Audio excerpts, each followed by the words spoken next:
This kind of thing makes one's blood boil, whereas on the whole, the plight of the human beings does not. I am not commenting, merely pointing to a fact. People with brown skins are next door to invisible.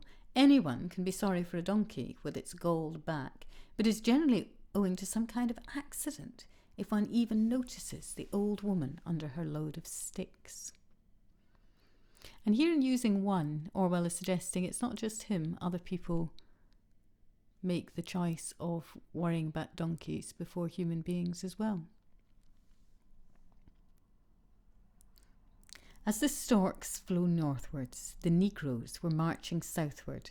A long dusty column, infantry, screw gun batteries, and then more infantry, 4,000 or 5,000 men in all, winding up the road with a clumping of boots and a clatter of iron wheels.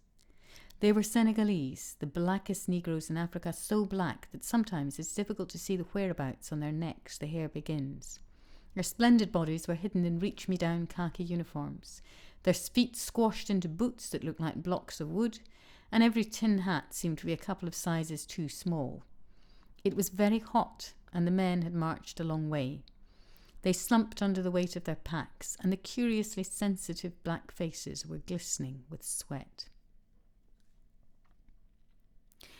There's probably a few things that make us a bit uncomfortable with this description nowadays.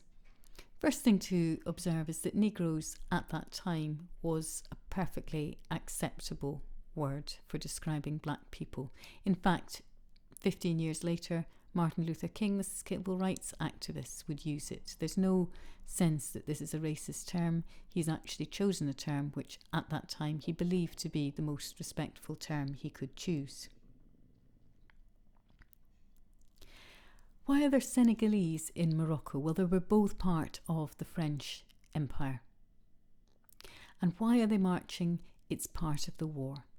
The Second World War, large numbers of people fought from the empires, British and French, and no doubt other countries as well.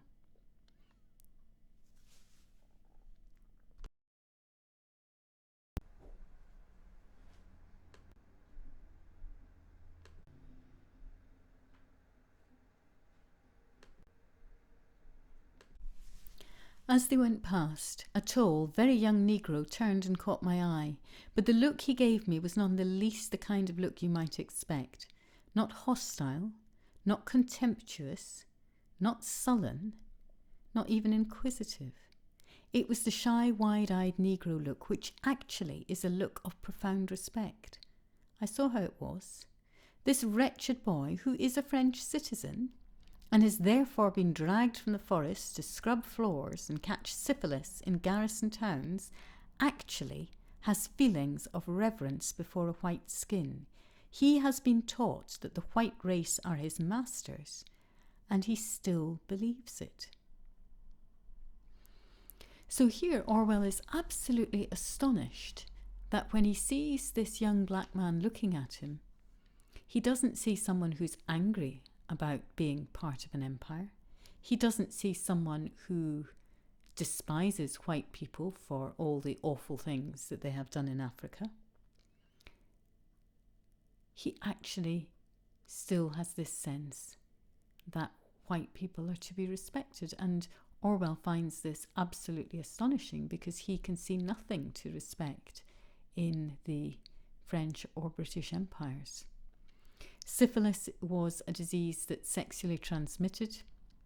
Because this young man has been taken away and brought along to fight in the French war effort, he's going to be in a town where there will be prostitution, and the prostitution is absolutely accepted by the army authorities as something that young men are going to need to do, and he is going to catch some disease against which he has no resistance, and that at that time didn't really have much of a chance of cure. We're talking pre-antibiotics. So Orwell is pretty disgusted by all of this, as I think you can tell. As they went past, a tall, very young Negro turned.